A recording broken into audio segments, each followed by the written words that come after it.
ನಮಸ್ಕಾರ ಪ್ರಿಯ ವೀಕ್ಷಕರೇ, ಇಸುಬಂಧು ಟಿವಿಗೆ ಸ್ವಾಗತ ಸುಸ್ವಾಗತ. ಸಮತಾ ಸರ್ವಭೂತೇಶು ಸಮನ್ವಯೇಶು ಭಾವನಾ. ಪ್ರಾತಸ್ಮರಣೀಯ ಸಮಾಧಿ ಸಾಮ್ರಾಟ ಚಾರಿತ್ರ ಚಕ್ರವರ್ತಿ ಪ್ರಥಮಾಚಾರ್ಯ ಪರಮ ಪೂಜ್ಯ ಶ್ರೀ 108 ಶಾಂತಸಾಗರ ಮಹಾರಾಜರ 70ನೇ ಪುಣ್ಯತಿಥಿ ಸಮಾರಂಭವು ಜಮಖಂಡಿಯ ಬಿಎಲ್ಡಿ ಮೈದಾನದಲ್ಲಿ ಸೋಮವಾರ ದಿನಾಂಕ 25/8/2025 ಅದ್ದೂರಿಯಾಗಿ ಜರುಗಿತು. ಹೌದು, ಜಮಖಂಡಿಯ ಪ್ರಮುಖ ಬೀದಿಗಳಲ್ಲಿ ಮೆರವಣಿಗೆ ಮಾಡಿದ ನಂತರ ಸಸಿಗೆ ನೀರು ಹಾಗೂ ಜ್ಯೋತಿ ಬೆಳಗಿಸುವುದರ ಮುಖಾಂತರ ಕಾರ್ಯಕ್ರಮಕ್ಕೆ ಚಾಲನೆ ನೀಡಲಾಯಿತು. ಕಾರ್ಯಕ್ರಮದ ಅಧ್ಯಕ್ಷತೆಯನ್ನು ಸನ್ಮಾನ್ಯ ಶ್ರೀ ಸುಧಾಕರ್, ಮಾನ್ಯ ಯೋಜನಾ ಮತ್ತು ಸಂಕೀರ್ಣ ಸಚಿವರು ಕರ್ನಾಟಕ ಸರ್ಕಾರ ವಹಿಸಿಕೊಂಡಿದ್ದರು ಮತ್ತು ಕಾರ್ಯಕ್ರಮದ ಉದ್ಘಾಟನೆಯನ್ನು ಮಾನ್ಯ ಸತೀಶ್ ಜಾರಕಿಹೊಳಿ, ಲೋಕೋಪಯೋಗಿ ಸಚಿವರು ಕರ್ನಾಟಕ ಸರ್ಕಾರ ಇವರು ನೆರವೇರಿಸಿದರು ಮತ್ತು ಶಿವಾನಂದ ಪಾಟೀಲ್, ಮಾನ್ಯ ಸಕ್ಕರೆ ಹಾಗೂ ಎಪಿಎಂಸಿ ಸಚಿವರು ಕರ್ನಾಟಕ ಸರ್ಕಾರ ಇವರು ಜ್ಯೋತಿ ಬೆಳಗಿಸಿದರು. ತದನಂತರ ಕಾರ್ಯಕ್ರಮವನ್ನು ಉದ್ದೇಶಿಸಿ ಸತೀಶ್ ಜಾರಕಿಹೊಳಿ ಮಾತನಾಡಿದರು. ನಂತರ ಡಿ ಸುಧಾಕರ್ ಸಾಹೇಬರು, ಶಿವಾನಂದ ಪಾಟೀಲ್, ಜಮಖಂಡಿಯ ಶಾಸಕರಾದ ಜಗದೀಶ್ ಗುಡಗುಂಟಿ, ಜಿಟಿ ಪಾಟೀಲ್, ಆನಂದ ನ್ಯಾಮಗೌಡ್, ಮಾಜಿ ಶಾಸಕರಾದ ಮುರುಗೇಶ್ ನಿರಾಣಿ ಮತ್ತು ಅಥಣಿ ಶಾಸಕರಾದ ಲಕ್ಷ್ಮಣ ಸೌದಿ, ತೇರದಾಳ್ ಶಾಸಕರಾದ ಸಿದ್ದು ಸೌದಿ ಹಾಗೂ ಇನ್ನೂ ಹಲವು ಮುಖಂಡರು ಕಾರ್ಯಕ್ರಮವನ್ನು ಉದ್ದೇಶಿಸಿ ಮಾತನಾಡಿದರು. ಕಾರ್ಯಕ್ರಮಕ್ಕೆ ಜೈನ ಸಮಾಜದ ಪೂಜ್ಯರು, ಗುರು ಹಿರಿಯರು, ಮುಖಂಡರು, ಮಹಿಳೆಯರು, ಯುವಕ ಮಿತ್ರರು ಭಾಗಿಯಾಗಿದ್ದರು. ನಿರಂತರ ಸುದ್ದಿಗಾಗಿ ನೋಡ್ತಾ ಇರಿ ಇಸುಬಂಧು ಟಿವಿ ಜಮಖಂಡಿ. ಸಂಪಾದಕರು ಲಕ್ಷ್ಮಣ್ ಕಾಂಬ್ಳೆ.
ಇಪ್ಪತ್ತನೇ ಶತಮಾನದ ಜೈನ ಸಂತರಲ್ಲಿ ಅಗ್ರಗಣ್ಯರಾಗಿದ್ದಾರೆ. ಅವರು ಕೇವಲ ಜೈನ ಧರ್ಮ ಮಾತ್ರವಲ್ಲ, ಭಾರತ ಅಧ್ಯಾತ್ಮ ಕೇಂದ್ರದ ಧ್ರುವತಾರಿ ಆಗತ್ತೆಂದರೆ ತಪ್ಪಾಗಲಿಕ್ಕಿಲ್ಲ. ಅವರು ಒಟ್ಟಾರೆ ಬದುಕೇ ಒಂದು ಮೌಲ್ಯವಾಗಿದೆ ಅನ್ನುವಂಥ ಮಾತನ್ನ ಈ ಸಂದರ್ಭದಲ್ಲಿ ಹೇಳ್ಬೋದು. ಜೈನ ಧರ್ಮದ ಎತ್ತಿಗಳಾಗಿ ದೀಕ್ಷೆ ಪಡೆದ ನಂತರ 1920ರಿಂದ 1955ರವರೆಗೆ ಇಡೀ ಭಾರತ ದೇಶಾದ್ಯಂತ ಕಾಲ್ನಡಿಗೆಯಲ್ಲಿ ಸುದ್ದಿ, ಶಾಂತಿ ಮತ್ತು ಅಹಿಂಸೆಯ ತತ್ವವನ್ನು ಬೋಧಿಸಿದವರು.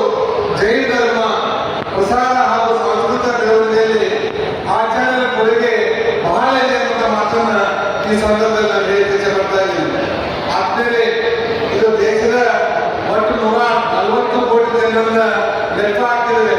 ಈ ಜೈನ ಸಮಾಜ ಬಹಳ ಚಿಕ್ಕ ಸಮಾಜ ಆಗಿದ್ದರೂ ಸಹಿತ ಬೇರೆ ಬೇರೆ ಸಮಾಜದವರಿಗೆ ಒಂದು ಮಾರ್ಗದರ್ಶನ ಕೊಡುವಂತ, ಅವರನ್ನು ಅನುಕರಣೆ ಮಾಡುವಂತ ದೇಶದ ಯಾವ್ದಾದ್ರು ಸಮಾಜ ಇದ್ರೆ ಅದು ನಮ್ಮ ಜೈನ ಸಮಾಜ ಅನ್ನೋ ಮಾತನ್ನ ಬಹಳ ಹೆಮ್ಮೆಯಿಂದ ಹೇಳಲಿಕ್ಕೆ ಬರ್ತಾ ಇದ್ದೀನಿ. ಆರ್ಥಿಕ ಮತ್ತು ಜೈನ ಸಮಾಜದ ಮೂಲ ಉದ್ಯೋಗ ದೊಡ್ಡ ದೊಡ್ಡ ವ್ಯಕ್ತಿಗಳು ಕೈಗಾರಿಕೆಯಲ್ಲಿ ಮುಂದೆ ಬರ್ತಾ ಇರ್ಬೋದು, ಸಾಕಷ್ಟು ವ್ಯಾಪಾರೋದ್ಯಮಗಳಲ್ಲಿ ಮುಂದೆ ಇರ್ಬೋದು, ಸಾಕಷ್ಟು ಜನ ಕೃಷಿಯನ್ನೇ ಅವಲಂಬನೆ ಮಾಡಿ ಬದುಕುವಂತ ಜೀವನ ಈ ಸಮಾಜದಲ್ಲಿದೆ. ಒಟ್ಟಾರೆ ಹೇಳ್ಬೇಕಂದ್ರೆ ಈ ಸಮಾಜ ಯಾರಿಗೂ ಅನ್ಯಾಯ ಮಾಡಲಾರದೆ ತಮ್ಮನ್ನ ಬೇರೆಯವರಿಗೆ ಹೋಲಿಸಿದರೆ ಯಾವತ್ತೂ ಒಂದು ಸೊನ್ನೆ ನಿಮಗೇನು ಸಹಿತ ತೊಂದರೆ ಆಗದಂತೆ ನಡ್ಕೊಂಡಿರುವಂತಹ ಸಮಾಜ ಇವತ್ತು ನಮ್ಮ ಜೈ ಸಮಾಜ ಅನ್ನುವಂಥದ್ದನ್ನ ಅಭಿಮಾನಪೂರ್ವಕವಾಗಿ ನಾನು ಹೇಳಿ ಇಚ್ಛೆ ಮಾಡ್ತಾ ಇದ್ದೀನಿ. ಆತ್ಮೀಯರೇ, ಇವತ್ತು ಆಧುನಿಕ ಸರ್ದಾರ್ ವಲ್ಲಭಾಯಿ ಪಟೇಲ್ ಕಾರ್ಯಕ್ರಮ 70 ವರ್ಷದಲ್ಲಿ ನಾವು ಪಾದಾರ್ಪಣೆಯನ್ನು ಮಾಡ್ತಾ ಇದ್ದೀವಿ. ಮಹಾತ್ಮರು ಮಾಡಿರ್ತಕ್ಕಂಥ ಅನೇಕ ಪುಣ್ಯ ಕಾರ್ಯಗಳನ್ನ ಇವತ್ತು ನಾವು ನೆಲಕ್ಕೆ ಹಾಕಬೇಕಾಗ್ತದೆ. ಸಮಾಜದ ಏಳಿಗೆಗಾಗಿ, ಸಮಾಜದಲ್ಲಿ ಧರ್ಮವನ್ನು ಜಾಗೃತಿಗೊಳಿಸುವಂಥದ್ದು, ಸಮಾಜಕ್ಕೆ ಸದಾರಿಯನ್ನ ತೋರಿಸ್ತಕ್ಕಂಥದ್ದು ಮತ್ತು ಆತ್ಮ ಕಲ್ಯಾಣವನ್ನು ಮಾಡ್ಕೋಬೇಕು ಅಂತಕ್ಕಂಥ ಸದುದ್ದೇಶದಿಂದ ತಮ್ಮ ಜೀವನ ಪೂರ್ಣ ಸಮಾಜಕ್ಕಾಗಿ ಸಮರ್ಪಣೆ ಮಾಡಿರ್ತಕ್ಕಂಥ ಮಾನವೀಯರ ಒಂದು ಆರಾಧನೆ ಮಾಡತಕ್ಕಂಥದ್ದು ನಮ್ಮೆಲ್ಲರಿಗೆ ಸಿಕ್ಕಿರ್ತಕ್ಕಂಥ ಒಂದು ಸೌಭಾಗ್ಯ ಅಂತ ಹೇಳಿ ನಾವೆಲ್ಲರೂ ಕೂಡ ಅರ್ಥ ಮಾಡ್ಕೋಬೇಕು. ಮಹಾಮುನಿಗಳು ಯಾವತ್ತು ಧರ್ಮ ನಶಿಸಿ ಹೋಗಲಿಕ್ಕೆ ಪ್ರಾರಂಭ ಆದಂತ ಸಂದರ್ಭದಲ್ಲಿ ಪುನಃ ಸ್ಥಾಪನೆಯನ್ನು ಮಾಡಿ ಮಾನವ ಕುಲದಲ್ಲಿ ಹುಟ್ಟಿರ್ತಕ್ಕಂಥ ಮಾನವನಿಗೆ ಜೈನ ಧರ್ಮದಲ್ಲಿರ್ತಕ್ಕಂಥ ಅಹಿಂಸಾ ಧರ್ಮವನ್ನ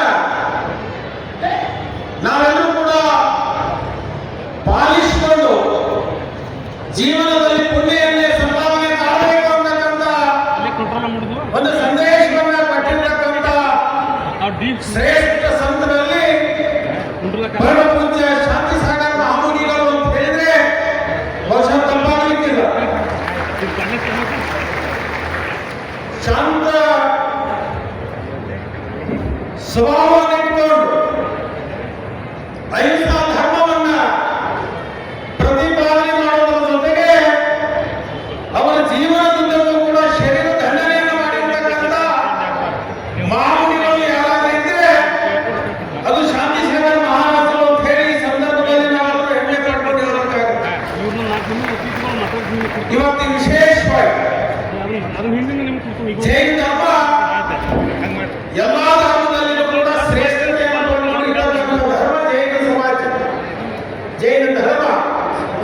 ಯಾಕಂತಂದ್ರೆ ಇವತ್ತು ಬಹಳ ಕಟ್ಟುನಿಟ್ಟಿನಿಂದ ಧರ್ಮವನ್ನ ಪಾಲನೆ ಮಾಡತಕ್ಕಂಥ ಯಾವುದಾದ್ರೂ ಒಂದು ಧರ್ಮ ಇದ್ರೆ ಅದು ಜೈನ ಧರ್ಮ ಅಂತ ಹೇಳಿ ನಾವು ಯಾವುದೇ ಮುಗಿಗಳಿಲ್ಲದೆ ಈ ಮಾತನ್ನ ಹೇಳಬೇಕಾಗುತ್ತೆ.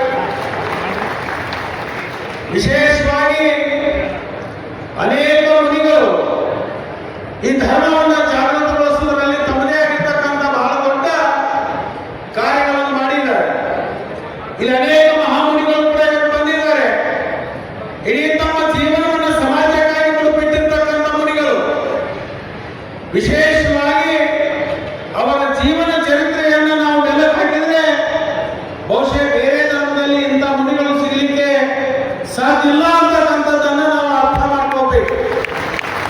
ಕಠೋರವಾಗಿರ್ತಕ್ಕಂಥ ತಪಸ್ಸು ಮತ್ತು ಸಮಾಜಕ್ಕೆ ಈ ಅಹಿಂಸಾ ಧರ್ಮವನ್ನ ಪಾಲನೆ ಮಾಡಬೇಕು ಅಂತಕ್ಕಂಥ ಪ್ರತಿನಿತ್ಯ ಬೋಧನೆಯನ್ನು ಮಾಡತಕ್ಕಂಥ ಕಾರ್ಯಗಳನ್ನು ಮಾಡ್ಕೊಂಡು ಬಂದಿದ್ದಾರೆ.